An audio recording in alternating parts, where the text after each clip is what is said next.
I'm Juniper Thorne, 27, and I have spent the last 5 years building the most prestigious boutique event planning firm in the city. My name is whispered in reverence by every socialite from the Upper East Side to the Hamptons, and tonight was supposed to be my absolute crowning achievement. I stood in the center of the gilded room at the St. Regis, a venue I had fought tooth and nail to secure, feeling the immense weight of my success settle on my shoulders. The air smelled of thousands of imported white orchids and expensive perfume. I smoothed the fabric of my emerald silk gown, feeling the cool material slide against my slightly damp palms. This wasn't just a birthday party. It was a statement to everyone who said I couldn't make it on my own. Every detail was curated to perfection, from the hand-calligraphed place cards to the tower of champagne flutes shimmering under the crystal chandeliers. I took a sip of chilled Krug, letting the bubbles bite my tongue, and allowed myself a rare moment of pride. I felt untouchable. Then the crowd parted near the grand entrance. My stomach dropped like a stone in a deep well. Kala was here. My sister walked into the room wearing a dress that was a shade of red so bright it looked violent against the soft creams and golds of my decor. She wasn't on the guest list. I had explicitly told security to keep her out. She scanned the room, her eyes locking onto mine with a terrifying precision that made the hair on my arms stand up. She smiled, but it didn't reach her eyes. It was a smirk that looked like a jagged wound. The air around her felt heavy, charged with a specific sharpened malice that I had known since childhood. She has always hated that I stepped out of her shadow, and seeing me shine like this was clearly tearing her apart. I gripped my glass until my knuckles turned white. She began walking straight toward me, cutting through my guests like a shark in open water. I knew that look. She wasn't here to celebrate. She was here to burn everything I built to the ground. I braced myself for a collision, my muscles locking up as Kala glided across the marble floor. But at the very last second, she didn't strike. She veered left. It was a calculated pivot that left me breathless and confused in the center of the room. I watched her move through the crowd like a predator in a sequined gown, that violent red fabric cutting a swath through my carefully curated sea of creams and golds. She didn't come to hug me or offer a gift. She wasn't here for me at all. She was here for my livelihood.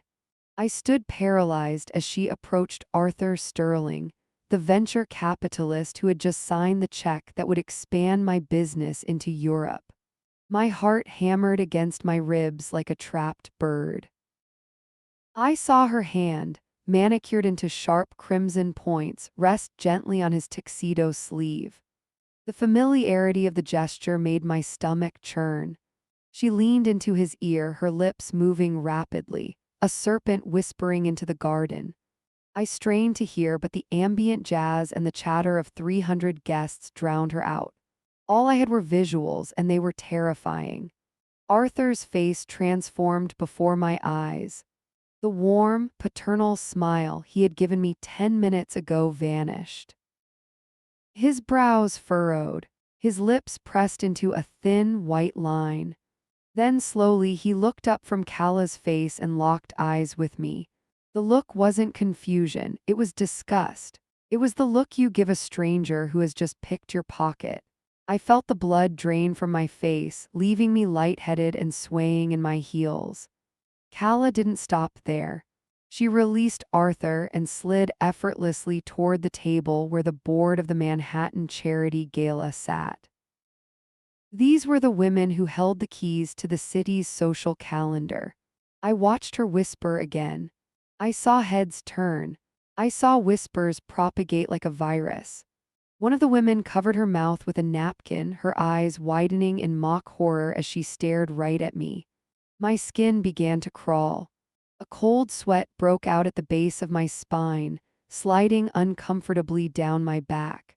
I realized with a sick clarity that she was sowing seeds of doubt before the main course was even served. She was dismantling my reputation, brick by brick, using secrets I didn't even know she had.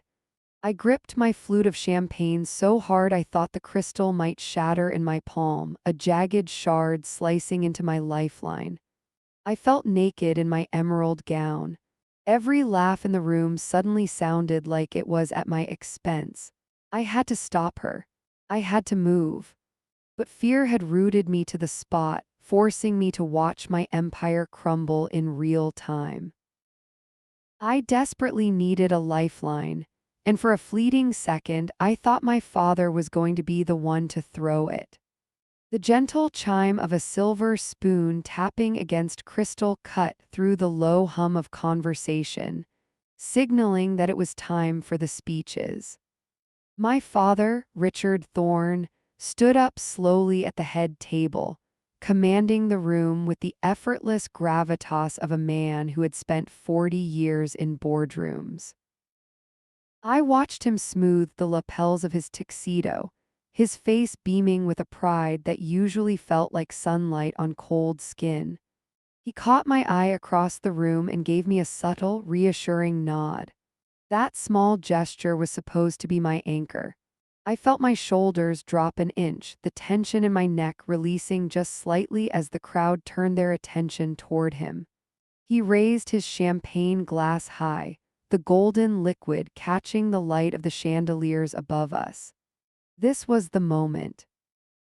This was the keynote toast that would cement my status, the public declaration that the Thorne legacy was safe in my hands.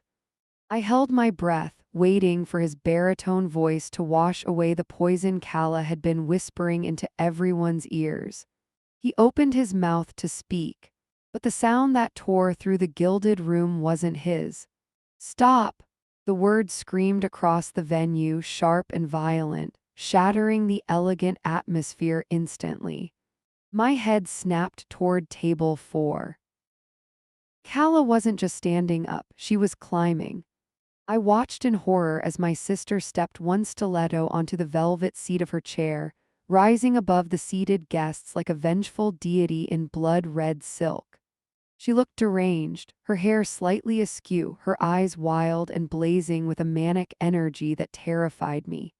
My father froze, his glass still raised in the air, his mouth hanging open in confused silence.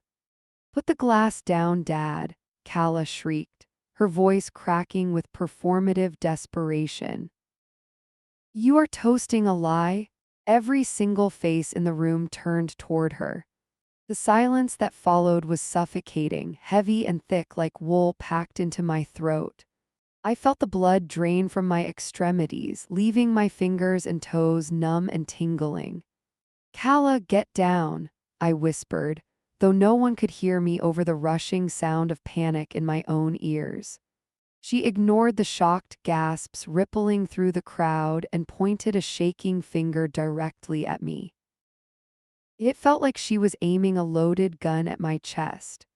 "You're all celebrating a thief," she yelled, her voice echoing off the high ceilings.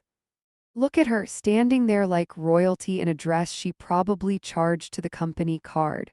Juniper Thorne is nothing but a fraud." The accusation hung in the air, ugly and undeniable. I felt a physical blow to my stomach as if someone had punched the wind out of me. The room went deathly silent. No one moved, no one drank.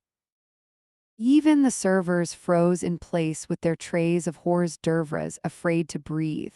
I looked at Arthur Sterling. I looked at the charity board. I looked at my father. They weren't looking at Calla anymore. They were looking at me. Their eyes were wide, searching my face for guilt, waiting for me to deny it, waiting for me to scream back. But I couldn't make a sound. My throat had closed up completely. The only thing I could hear was the rhythmic, deafening thumping of my own pulse hammering against my eardrums. Thump. Thump, thump. It was the sound of a countdown. My life, as I knew it, was ending right here in the middle of the St. Regis. I'm Juniper Thorne, 29 years old, and until 5 minutes ago, I was the heralded CEO of New York's most promising luxury lifestyle empire. Now I am just a woman in a green dress watching my own execution. I watched Kala's hand dive into her clutch with a sharp, jerky motion, like an animal snapping its jaws shut around a bone. Time seemed to warp and stretch, slowing down until every second felt like an hour of torture. When her hand emerged, she wasn't holding a gun or a knife, but in our world she might as well have been. She gripped a small, silver USB drive between her thumb and forefinger. It caught the light of the crystal chandeliers above us, glinting with a cold, metallic flash that seared itself into my retinas. She raised her arm high above her head, waving the drive back and forth in the stagnant air. She wielded it like a weapon of war, a grenade she had just pulled the pin on, waiting for the devastating explosion to follow. "Do you want to know the truth?" Kala's voice cut through the silence, no longer shrill but dropping into a register of deadly, performative seriousness. She turned slowly, ensuring she had the eyes of every titan of industry, every gossip columnist, and every high society gatekeeper in the room. "You all think Juniper is a prodigy. You think she built this company from scratch with grit and innovation." My heart hammered against my ribs so hard I could see the fabric of my silk bodice trembling with the impact. "Don't say it," I begged silently, my tongue heavy and useless in my mouth. "Please, God, don't say it." "She is a fraud," Kala announced, her voice booming off the vaulted ceilings. "And she is a thief." A collective gasp rippled through the room, a sound like all the oxygen being sucked out of the space at once. "I have proof," Kala continued, shaking the silver drive at the crowd as if scolding a room full of children. "Right here in my hand. I have proof that my sister systematically embezzled 6 figures from our family's private trust fund over the last 18 months. The accusation hit me with the force of a physical blow. My knees buckled, and I had to grab the edge of the nearest table to keep from collapsing onto the marble floor. The tablecloth bunched under my sweating palms. 6 figures. Embezzlement. These were words that didn't just ruin parties, they ended lives. They sent people to prison. She did it to keep her failing business afloat. Kala screamed, pivoting to point a manicured finger straight at me. She lied to her investors. She lied to the board. She drained our inheritance to cover up her own incompetence because she couldn't stand the thought of failing where I succeeded. I felt the blood drain from my face so fast it left me dizzy. The room began to spin. I looked at Arthur Sterling, the man who had just pledged millions to my company. His face was gray, his mouth set in a grim, hard line. He wasn't looking at me with disgust anymore. He was looking at me with the cold, calculating detachment of a man realizing he had almost backed a criminal. Beside him, the chairwoman of the charity gala was clutching her pearls, her eyes wide with scandalized delight. I could practically see the headlines writing themselves in her mind. "Thorne heiress steals fortune." "The gilded fraud." Kala stopped pivoting and locked her eyes directly onto mine. The expression on her face made my stomach turn over violently, a wave of nausea rolling through me that was so intense I swallowed back bile. There was no remorse in her gaze. There was no hesitation. Her eyes were gleaming with a manic, feverish triumph. It was a look of pure ecstasy. She was high on the destruction, feeding off the horror of 300 guests. She looked deranged, yet terrifyingly lucid. "You thought you could hide it, Juniper," she taunted, her voice dropping to a mock whisper that still carried to the back of the room. "But numbers don't lie." She held the USB drive out toward my father, who was slumped in his chair, looking as if he had been shot. "This drive contains the undeniable paper trail of her betrayal," she promised, her voice trembling with the adrenaline of the kill. "Bank transfers, forged signatures. the desperate emails she sent to her accountant begging him to cook the books. It is all right here. I felt trapped in a nightmare. I knew I hadn't embezzled a dime. I knew my books were clean. But in the court of public opinion, in this room full of sharks who thrived on the scent of blood, the truth didn't matter. The accusation was enough. The spectacle was enough. Kala wasn't just ruining my birthday. She was handing the world a reason to destroy me, and she was doing it with a smile that would haunt me for the rest of my life. I'm Juniper Thorne, 29 years old, and I am currently watching my own sister prepare to burn my entire existence to the ground in high definition. Kala didn't wait for the echoes of her accusation to die down. She hopped down from the chair with a jarring, ungraceful thud, her heels clacking sharply against the marble floor. She didn't look at me. She didn't look at our father. Her eyes were locked on one thing: the tech booth in the corner of the room. It was a state-of-the-art audiovisual setup I had personally rented for the evening. I had spent 3 weeks curating a slideshow of our company's milestones, intending to play a heartwarming tribute to our grandfather's legacy during dessert. Now that same equipment was about to become the instrument of my demise. She began to march. It wasn't a walk. It was a predatory stride, fueled by a lifetime of perceived slights and second-place finishes. Her red silk dress trailed behind her like a pool of blood. Panic finally kick-started my motor functions. The paralysis in my legs shattered, replaced by a desperate, frantic need to intercept her. I lunged forward, nearly tripping over the hem of my emerald gown. My breath came in short, jagged gasps that burned my throat. "Kala, stop!" I cried out, my voice sounding thin and pathetic in the cavernous room. I reached the AV table just as she did. The poor audio technician, a young man named Leo who I had hired just yesterday, looked between us with wide, terrified eyes. He backed away instantly, surrendering the control board to the madwoman in the red dress. I grabbed her arm. My fingers dug into her bicep, desperate to anchor her, to pull her back from the edge of this insanity. I expected her to be frail. I expected her to be shaking. But the muscle under my hand was rock hard, tense with adrenaline. "Don't do this," I begged, looking into her face. "You can't take this back." She didn't even blink. She looked at me with a sneer that twisted her beautiful features into something grotesque. "That's the point, Juniper," she hissed, her breath hot on my face. She shoved me. It wasn't a playful push.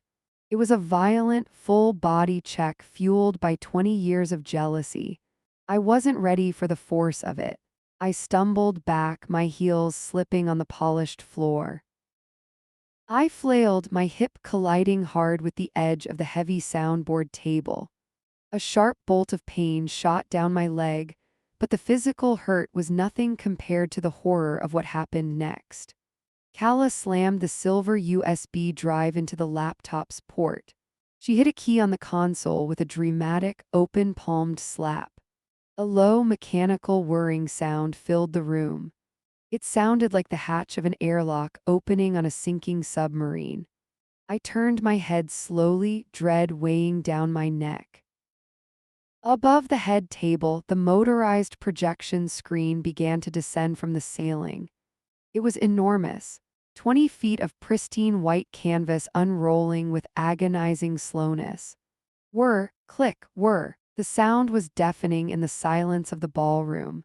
I stood frozen, clutching my bruised hip, unable to tear my eyes away from the descending white void. It felt like a guillotine blade coming down in slow motion. It was a blank canvas waiting to be painted with my destruction. I could feel the heat of 300 gazes burning into the back of my neck. I didn't need to turn around to know what they were doing. They were leaning forward. They were holding their breath. They were waiting to see the receipts. I risked a glance toward the front row. My mentor, Evelyn Vance, was staring at the screen with her lips pursed so tightly they had turned white. She wasn't looking at me for an explanation anymore. She was looking at the screen, ready to accept whatever data appeared there as gospel. In the business world, documents were truth. Spreadsheets were scripture. If Kala put numbers on that screen, it wouldn't matter if they were fabricated. The image alone would be enough to taint me forever. I looked at my father. He had sunk lower in his chair, his face buried in his hands. He couldn't even bear to watch. He had given up on me. My heart hammered a frantic rhythm against my ribs, a trapped bird trying to break free of a cage. Thump, thump, thump, thump. The screen locked into place with a final, echoing clack. For a second, the rectangle remained a blinding, stark white, illuminated by the high beam projector. It acted as a spotlight, reflecting the glare back onto me, exposing every flaw, every tremble in my hands. I felt naked. I felt small.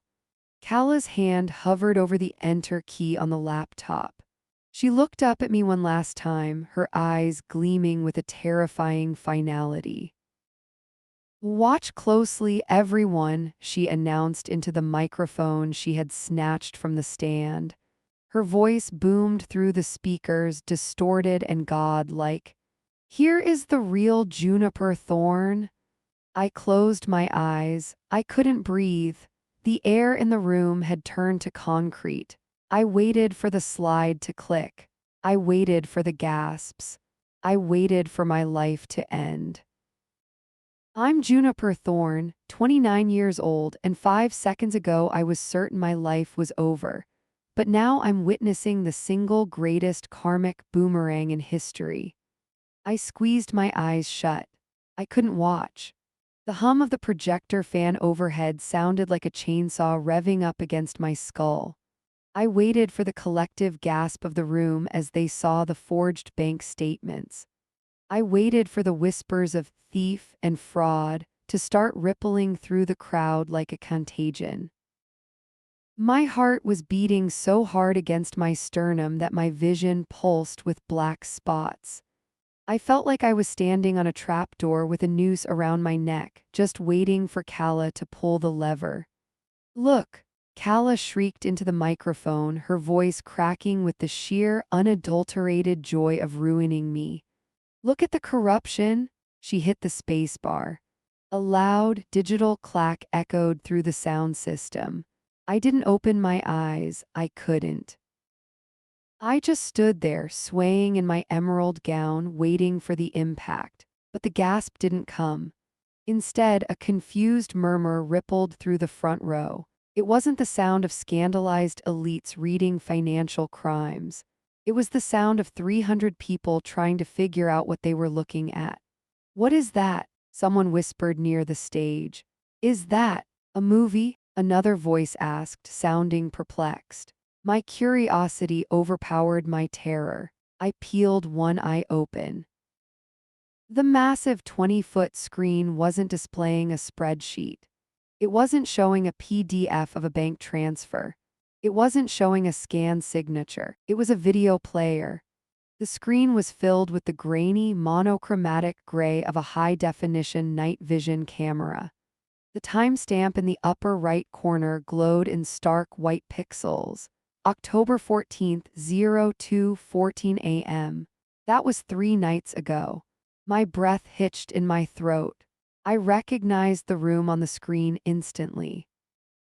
The heavy velvet curtains, now rendered in ghostly gray, the imposing silhouette of the antique globe, the massive carved mahogany desk that dominated the center of the frame. It was Father's private study. Kala, standing by the laptop, froze. Her triumphant grin faltered, twitching at the corners. She squinted at the screen, clearly confused. She tapped the arrow key, expecting to advance a slide, but nothing happened. The video just kept playing. "Technical difficulties," she stammered, her voice losing its godlike boom and becoming shrill. "One moment. The files are," she tried to minimize the window, but in her frantic, adrenaline-fueled state, she fumbled the trackpad. She accidentally maximized the volume instead. CREA. The sound of a heavy door opening on the video blasted through the ballroom speakers at concert-level volume. The bass rattled the silverware on the tables. Every single person in the room jumped. On the screen, a figure stepped into the frame. The figure was wearing a silk robe. I knew that robe. It was pale pink, trimmed with ostrich feathers. It was ostentatious. It was unmistakable. It was Kala. A collective intake of breath sucked the oxygen out of the room. It was a vacuum of shock. I stared, my mouth falling open. My brain scrambled to make the connection. Why is there a video of Kala in father's study? Why is it on this drive? Then it hit me. It hit me like a splash of ice water. My home office, the desk, the chaotic pile of electronics I had been sorting through before the party. I had two black rectangular external hard drives. One was the encrypted drive for the trust fund data, the one Kala thought she had stolen.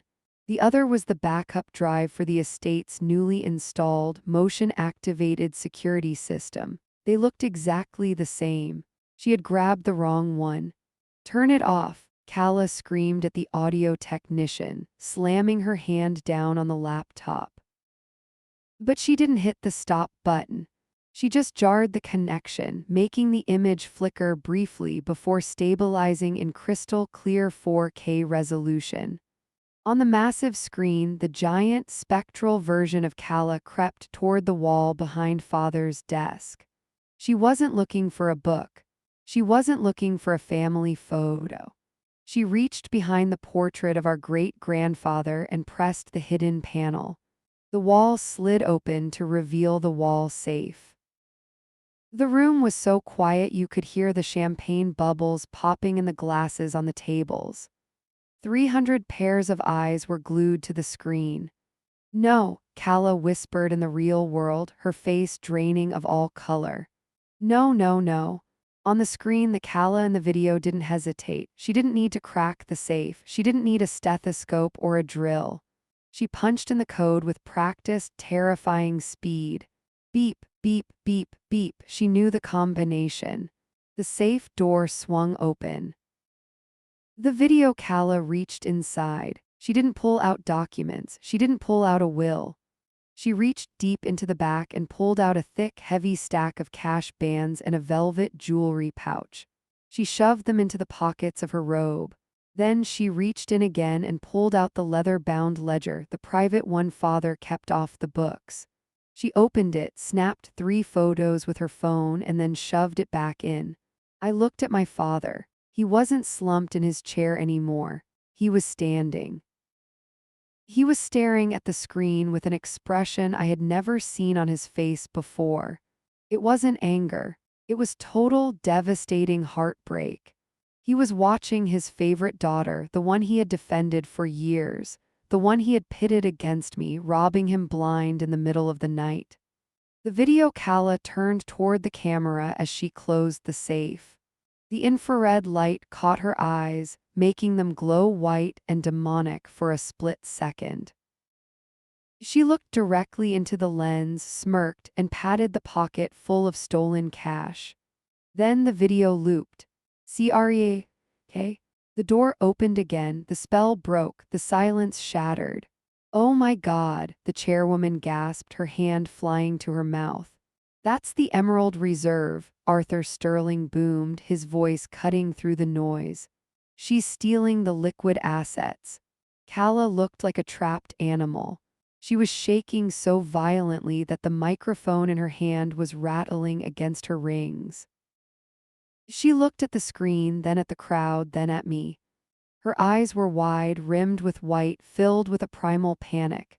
The arrogance was gone. The predator was gone. All that was left was a thief caught in the spotlight. "It's a deep fake," she screamed, her voice tearing at her throat. "It's AI. Juniper made this. She generated it." She pointed a trembling finger at me. "She's a witch. She forged the video." I didn't move. I didn't have to. I didn't have to say a single word. I just looked at her. I stood tall, smoothed the silk of my emerald dress, and let the evidence speak for itself. I felt the tension in my chest uncoil, replaced by a strange, cold calm. Kala, I said, my voice quiet but carrying perfectly in the sudden hush that followed her outburst. I pointed to the screen where the video was still playing. You're wearing that robe right now, I said. Under your dress, I can see the feather trim poking out of your hem. Every head in the room swiveled to look at Kala's feet. Sure enough, peeking out from under the slit of her red revenge dress, a single damning ostrich feather fluttered against her ankle. She had been so eager to destroy me that she hadn't even finished changing. The sound of the video played on. Click. Whir. Beep. The sound of her reputation dying was louder than any applause I had ever received. I'm Juniper Thorne, 29 years old, and 5 seconds ago I was certain my life was over. But now I'm witnessing the single greatest karmic boomerang in history. I squeezed my eyes shut. I couldn't watch. The hum of the projector fan overhead sounded like a chainsaw revving up against my skull.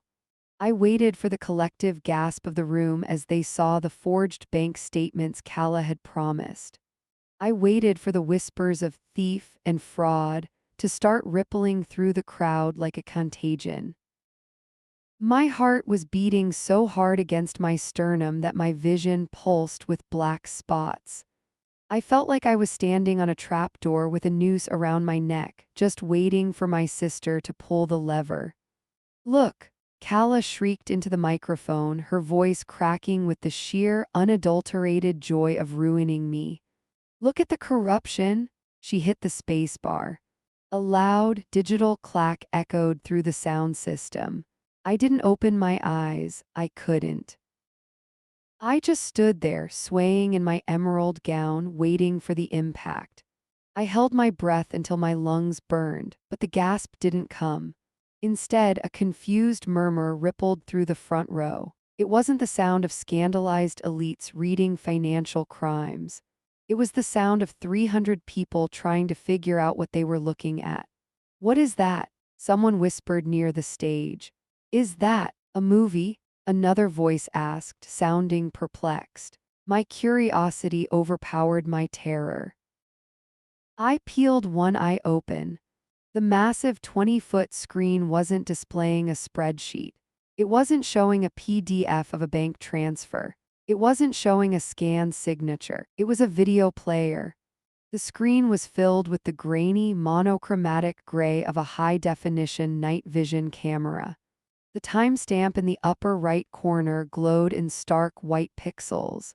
October 14th, 02:14 a.m. That was 3 nights ago. My breath hitched in my throat. I recognized the room on the screen instantly. The heavy velvet curtains, now rendered in ghostly gray, the imposing silhouette of the antique globe, the massive carved mahogany desk that dominated the center of the frame. It was Father's private study. Kala, standing by the laptop, froze. Her triumphant grin faltered, twitching at the corners. She squinted at the screen, clearly confused. She tapped the arrow key, expecting to advance a slide, but nothing happened. The video just kept playing. Technical difficulties, she stammered, her voice losing its godlike boom and becoming shrill. One moment. The files are, she tried to minimize the window, but in her frantic, adrenaline-fueled state, she fumbled the trackpad. She accidentally maximized the volume instead. CREA. The sound of a heavy door opening on the video blasted through the ballroom speakers at concert-level volume. The bass rattled the silverware on the tables. Every single person in the room jumped. On the screen, a figure stepped into the frame. I stared, my mouth falling open. My brain scrambled to make the connection. Why is there a video of the study on this drive? Then it hit me. It hit me like a splash of ice water, my home office. The desk. the chaotic pile of electronics I had been sorting through before the party. I had two black, rectangular external hard drives. One was the encrypted drive for the trust fund data, the one Calla thought she had stolen. The other was the backup drive for the estate's newly installed motion-activated security system. They looked exactly the same. She had grabbed the wrong one. "Turn it off," Calla screamed at the audio technician, slamming her hand down on the laptop. But she didn't hit the stop button. She just jarred the connection, making the image flicker briefly before stabilizing in crystal clear 4K resolution. On the screen, the Calla in the video walked boldly to the wall safe. She wasn't sneaking. She was strutting. She held a cell phone to her ear, the screen glowing against her cheek. The audio was crystal clear. "Relax, babe," the video Calla said, her voice booming through the silent ballroom. "I'm in. The old man is asleep. He took his sleeping pills an hour ago. He's out cold."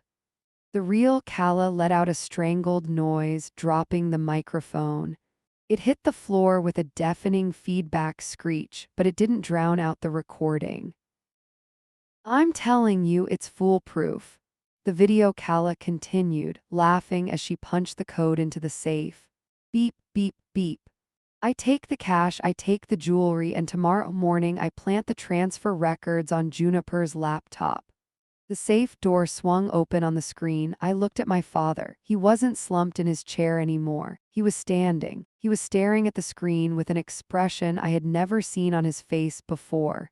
It wasn't anger. It was total, devastating heartbreak. He was watching his favorite daughter, the one he had defended for years, the one he had pitted against me, confessing to the crime she was currently accusing me of. On the screen, Calla began stuffing stacks of cash into her designer bag. "Yeah, perfect little Juniper," the recording sneered. "Daddy's little disappointment. By the time I'm done with her at the birthday gala, she'll be lucky if she isn't in handcuffs. I'm finally going to get my inheritance early." The admission hung in the air, heavy and toxic. I watched Calla's face drain of all color, turning a sickly shade of gray as her own voice echoed through the ballroom. The trap she had set for me had snapped shut on her own neck. She looked like a trapped animal. She was shaking so violently that her bracelets rattled against each other. She looked at the screen, then at the crowd, then at me. Her eyes were wide, rimmed with white, filled with a primal panic. The arrogance was gone. The predator was gone. All that was left was a thief caught in the spotlight.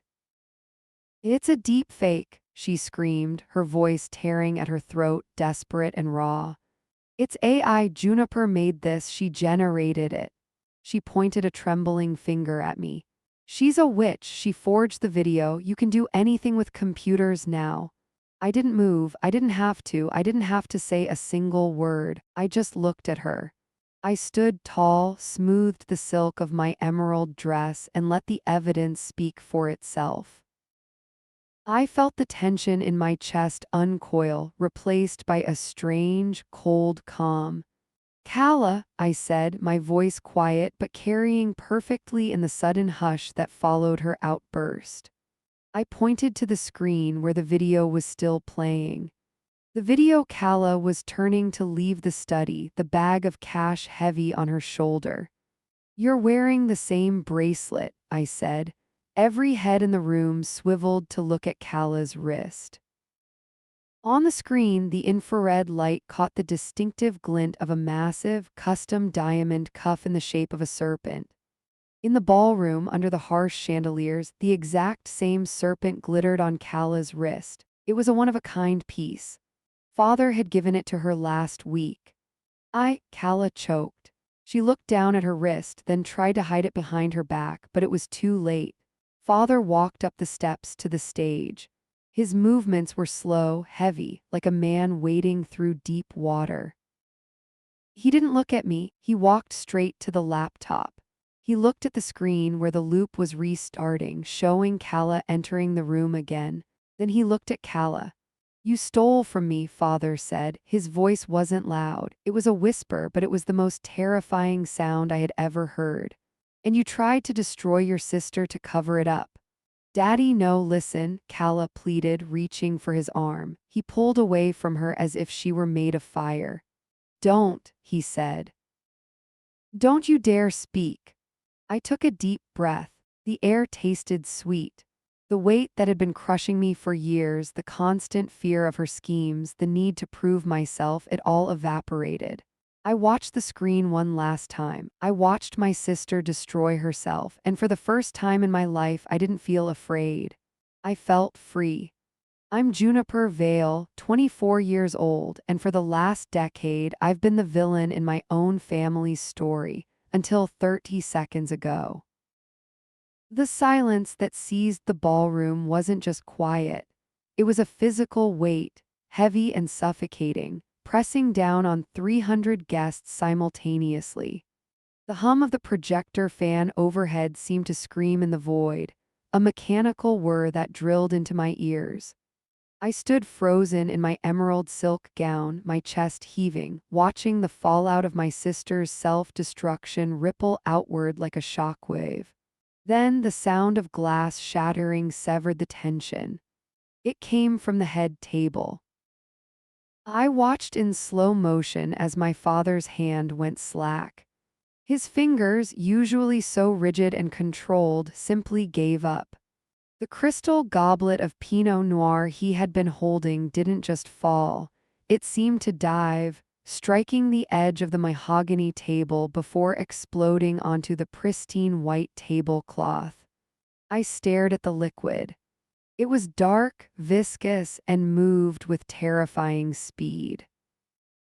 It soaked into the expensive linen, spreading outward in a jagged, violent circle that looked exactly like a fresh gunshot wound. It was the perfect metaphor for what Calla had just done to our family name, a dark, spreading stain that no amount of bleach or money could ever wash away. Father didn't look at the mess. He didn't signal for a waiter. He didn't even blink. He just stared at Calla, his eyes wide and hollow, as if he were looking at a stranger wearing his daughter's face. I shifted my gaze to Calla.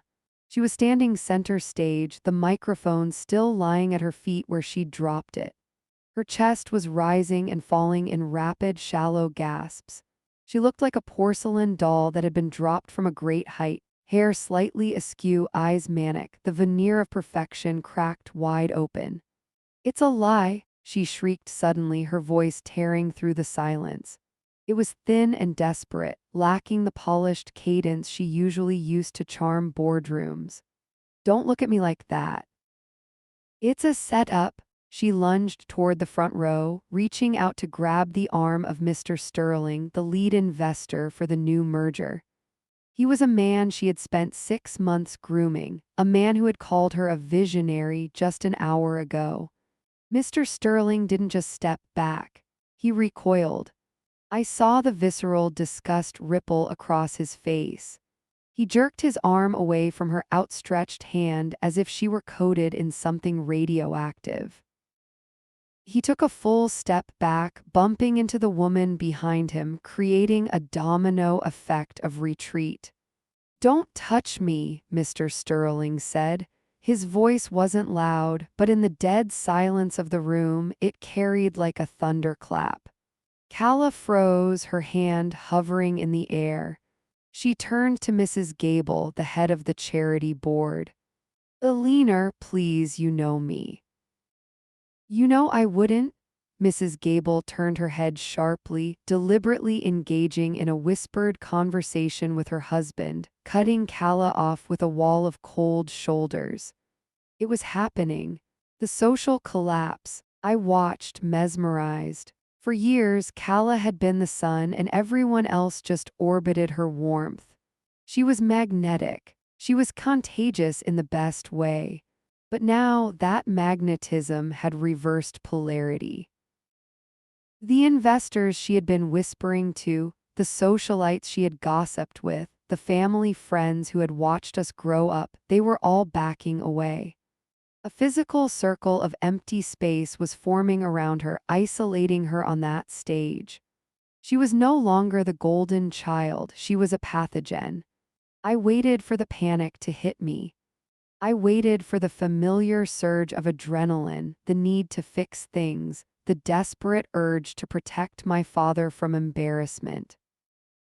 That had been my role for my entire life. The fixer, the scapegoat, the shadow, but the panic didn't come. Instead, a strange, icy sensation washed over me. It started at the base of my skull and trickled down my spine, cooling the sweat on my skin. My heartbeat, which had been erratic and thundering against my ribs moments ago, settled into a slow, steady rhythm. Thump, thump, thump. I took a deep breath, and for the first time in years, my lungs expanded fully. The air smelled of expensive perfume, roast duck, and the metallic tang of ruin. I looked at Kala, really looked at her, and I realized the monster I had been terrifyingly trying to outrun for years had finally unmasked herself. She wasn't a mastermind. She wasn't a genius. She was just a greedy, desperate girl who had gotten sloppy. I felt a ghost of a smile tug at the corner of my mouth. It wasn't a smile of joy. It was the grim, satisfied smile of a soldier watching the enemy walk into a minefield. Juniper! Kala screamed, spinning around to face me, her eyes wild. She pointed a trembling finger at me, the diamond serpent bracelet on her wrist catching the light, a damning glitter that matched the video still frozen on the screen behind her. Tell them you hacked the system. Tell them you made this up. The crowd turned to me. 300 pairs of eyes shifted from the wreck on stage to the girl in the emerald dress. I didn't flinch. I didn't cower. I locked eyes with her. I let the silence stretch for 5 seconds, 10 seconds, letting her squirm in the spotlight she had demanded. I think, I said, my voice steady and clear, not needing a microphone to cut through the hush, that the video speaks for itself, Kala. My father moved then. The sound of his chair scraping against the floor was harsh and grating. He stood up, unsteady at first, gripping the table edge with white-knuckled force. The red wine was still dripping from the tablecloth onto his polished Oxfords, but he didn't seem to notice. He walked past me. He didn't stop to comfort me. He didn't stop to apologize. He walked straight toward the stage, his movements stiff and mechanical, like a man marching to his own execution. Kala's face lit up with a flicker of hope. "Daddy," she whimpered, tears finally spilling over her lashes. "Daddy, please tell them, make them stop looking at me." Father stopped at the base of the stairs. He looked up at her, and the devastation in his eyes was replaced by something colder, something final. "Security," Father said. The word hung in the air. Kala blinked, confusion warring with terror. "What? Security," Father repeated, louder this time, his voice cracking with the strain of a heart breaking in real time. He pointed a shaking hand at his favorite daughter. "Escort her out, and call the police." The gasp that went through the room sucked the remaining oxygen out of the space. I watched 2 burly security guards in black suits step out from the shadows of the wings. They moved efficiently, professionally. One of them took Kala by the elbow. "Get off me," she shrieked, thrashing against his grip. "I live here, this is my house, you can't." "You are trespassing," Father said, turning his back on her. He looked at the floor, his shoulders slumped, looking instantly 10 years older. I stood there, an island of calm in the chaos, watching as they dragged my sister kicking and screaming out of the birthday party she had thrown to destroy me. The doors slammed shut behind her, muting her screams, but the echo of her downfall rang in my ears sweeter than any symphony. I looked down at my hands. They weren't shaking. The war was over, and I was the only one left standing. I'm Juniper Vale, 24 years old, and I just reclaimed my life by letting my sister destroy hers on a 20-foot screen.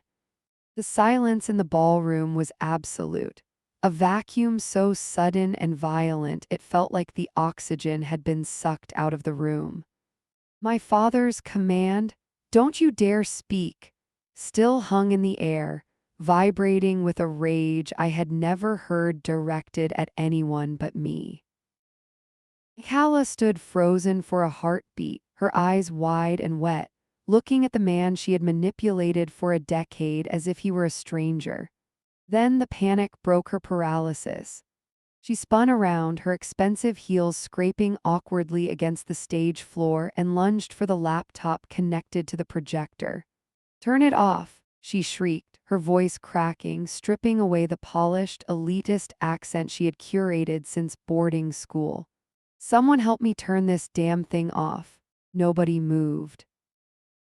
300 guests, titans of industry, socialites, people who could end careers with a phone call, sat like statues. They were paralyzed by the sheer grotesquerie of the truth. The audio recording I had played was still looping in the background, a low murmur of Calla's voice bragging about how she'd framed me for the embezzlement scandal that nearly got me disowned. I watched her frantic, jerky movements. She was clawing at the HDMI cable, her manicured nails slipping over the plastic. She looked small. That was the thought that struck me like a physical blow. She looked so incredibly small. For my entire life, Calla had been a giant. She was the sun that burned too bright, the standard I could never reach, the monster under my bed who wore silk and diamonds. I had spent 20 years making myself smaller so she could have more room to shine. I had swallowed my pride, my truth, and my happiness just to keep the peace she threatened to shatter daily. But now she was just a terrified girl in a dress that cost more than my car, fighting a losing battle against technology she didn't understand. I took a step forward. Click, my heels struck the marble floor. The sound was sharp, distinct, and rhythmic. It cut through the murmuring audio like a metronome. Click, I took another step, then another. I didn't rush. I didn't run. I walked with the languid, terrifying grace of a predator who knows the prey has nowhere left to go. The crowd parted for me instinctively, bodies shifting in their chairs, eyes darting from the wreck on stage to the woman in the emerald gown walking toward it. I felt their gazes on my skin, but they didn't burn like they usually did. They felt like spotlights. I focused entirely on the stage. Calla was trembling so hard now that the sequins on her dress were shivering, catching the light in chaotic, jagged flashes. She was yanking at the power cord, muttering curses under her breath, tears streaming down her face and ruining her spray tan. "Stupid, stupid thing," she sobbed, slapping the side of the projector. I reached the stairs at the side of the stage. My hand brushed the velvet rope. It felt soft, a stark contrast to the steel hardening in my spine. I ascended the steps, my movements fluid. I was on the stage. The perspective shifted instantly. I was looking down at the crowd now. I saw Mr. Sterling, the investor, with his mouth slightly open. I saw my mother, pale as a sheet, clutching her pearls as if they were a lifeline. I saw my father, his back turned to the stage, his head in his hands. But mostly I saw Calla. I walked up behind her. I could smell her. It was a suffocating mix of her signature Chanel No. 5 and the sour, metallic tang of pure fear. She smelled like desperation. She sensed me before she saw me. She froze, her hands hovering over the tangled wires. She turned her head slowly, her neck stiff, her eyes locking onto mine. For a second I saw the old Calla. The glint of malice flickered in her tear-filled eyes, the instinct to bite, to hurt, to dominate. She opened her mouth, likely to spit some venomous threat, to tell me I was worthless, to demand I fix this mess like I always did. But the words died in her throat, because she didn't see the sister she could bully anymore. She saw the woman who had just burned her kingdom to the ground. I didn't yell, I didn't scream. I didn't raise a hand to strike her, though God knows she deserved it. I simply reached out. Calla flinched, a violent, full-body jerk as if she expected me to hit her. She cowered, bringing her hands up to protect her face. I bypassed her hands completely. I reached past her trembling fingers and plucked the small, black remote control from her grip. It slid out of her sweaty palm with pathetic ease. I held the remote up, inspecting it casually as if I were deciding which channel to watch on a lazy Sunday. The room was deathly silent. Every eye was glued to my hand. "Juniper, don't," Calla whispered. Her voice was a broken rasp. "Please, I'll give you anything, money, the trust fund, anything." I looked at her, really looked at her. "I don't want your money, Calla," I said softly. My voice wasn't amplified, but in the dead silence it carried to the back of the room. "I want my name back." I pointed the remote at the sound system receiver in the corner. My thumb hovered over the volume button. Calla's eyes went wide. She shook her head, mouthing the word no. I pressed the button. Once, twice. Then I held it down. The audio recording boomed. The volume swelled, filling the cavernous ballroom, bouncing off the crystal chandeliers and the gold-leafed walls. "She's so pathetic, honestly," Calla's recorded voice thundered, distorted but undeniable. "Juniper actually thinks Dad will forgive her. Little does she know I planted the transfer logs on her laptop while she was at that charity gala. It was too easy." The laughter that followed on the recording was high, cruel, and piercing. It was the sound of my nightmares. But hearing it now, at maximum volume, blasting over the heads of the people who had judged me for years, it sounded like music. It sounded like vindication. Calla collapsed. Her legs simply gave out. She sank to her knees on the hard stage floor, covering her ears with her hands, curling into a ball as her own voice battered her from every angle. She screamed, a long, thin sound of agony, but it was swallowed whole by the evidence of her own cruelty. I stood over her, the remote still in my hand. I looked out at the sea of faces, the horrified guests, the disgusted investors, the shocked family friends. I saw the realization dawning on every single one of them. The whispers were starting, a rising tide of condemnation. They weren't looking at me with pity anymore. They were looking at me with respect. And they were looking at Calla with the one thing she feared more than anything else in the world: irrelevance. I took a deep breath, filling my lungs with the cool, recycled air of the ballroom. My heart was beating a steady, powerful rhythm against my ribs. I lowered the remote and placed it gently on the podium next to me. "Happy birthday, sister," I whispered. I turned my back on her sobbing form and looked toward my father. He had finally turned around. His face was a mask of grief, but his eyes were clear. He looked from Calla, huddled on the floor, to me, standing tall in the spotlight. And for the first time in 10 years, he walked past her. He walked toward me. "I'm Juniper Vale, 24 years old, and tonight I turned a public execution into a coronation." My father's heavy footsteps stopped just inches from me. For a decade, his presence had been a source of anxiety, a looming shadow of disappointment that I could never quite escape. But as I looked up at him now, I didn't feel the urge to shrink. I stood my ground, my chin high, meeting his gaze with a steadiness that seemed to startle him. He looked at Calla, who was still curled in a fetal ball of emerald silk on the floor, and then he looked back at me. The lines around his eyes seemed to deepen in real time. He reached out, his hand trembling slightly, and placed it on my shoulder. It wasn't a hug, we were too broken for that, but it was an acknowledgement. It was a surrender. "I didn't know," he whispered, his voice rough with grit. "Juniper, I didn't know." "You didn't ask," I replied, my voice calm and devoid of malice. "It was just a fact. a cold, hard stone of truth between us. Before he could answer, the heavy double doors at the back of the ballroom burst open. The sound was like a gunshot, causing half the room to jump. 4 uniformed police officers marched in. They didn't look like party guests, they looked like consequences. A ripple of hushed gasps moved through the crowd as the officers navigated the maze of round tables. They weren't heading for the exit. They were heading for the stage. Kala scrambled to her feet, her mascara running in black rivers down her cheeks. She looked wild, cornered.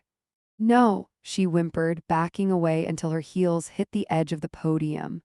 "No, you can't be here. This is a private event. Daddy, tell them to leave." My father didn't move. He didn't even look at her. He kept his hand on my shoulder, anchoring himself to the only daughter who hadn't betrayed him. The lead officer stepped onto the stage, his expression bored professional. He pulled a pair of handcuffs from his belt. The metal caught the light of the chandeliers, gleaming with a terrifying finality. "Calla Vale," the officer said, his voice booming without a microphone. "You are under arrest for corporate embezzlement, fraud, and identity theft. We received the digital confession logs regarding the Sterling accounts 10 minutes ago." The room went dead silent. The digital confession logs must have been the files I auto-forwarded to the authorities the second I pressed play on the projector. I had been thorough. Kala let out a shriek that sounded more animal than human. "It's a lie, she set me up. Juniper did this." She pointed a shaking finger at me, but her hand was quickly snatched by the officer. He spun her around, forcing her wrists behind her back. The click of the handcuffs was the loudest sound in the world. It was the sound of a guillotine blade dropping. "You have the right to remain silent," the officer recited, pushing her toward the stairs. "I suggest you use it." I watched them lead her away. She fought them, kicking and sobbing, her expensive heels slipping on the polished floor. As they dragged her down the center aisle, the crowd parted like the Red Sea. These were people who had sipped champagne with her, who had laughed at her jokes, who had helped her ostracize me. Now they pulled their hems back to avoid touching her.